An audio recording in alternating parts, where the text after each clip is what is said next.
পরিকল্পনার অংশ হিসেবে এমপি আনারকে হত্যার পর তার শরীরের মাংস ব্লেন্ডার করা হয়েছিল গ্রাইন্ডার যন্ত্র দিয়ে। পুরো কিলিং মিশনে নাকি অংশ নিয়েছেন ভারত বাংলাদেশের একাধিক কিলার।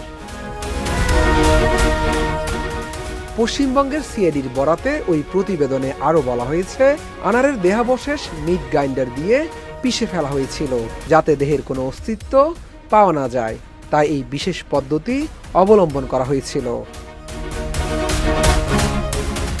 তদন্তকারী কর্মকর্তাদের বরাতে জানানো হয়, সিয়াম হোসেন নামে এক সন্দেহভাজন কলকাতার নিউ মার্কেট থেকে ওই গ্রাইন্ডার মেশিন কিনেছিল, যেটি কিনতে খরচ হয়েছে 2200 টাকা।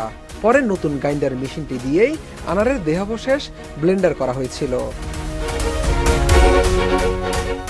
প্রতিবেদনে বলা হয়, অনেক চেষ্টার পরও সব মাংস পিষে ফেলা যায়নি, যার কারণে কিছু মাংস কিলার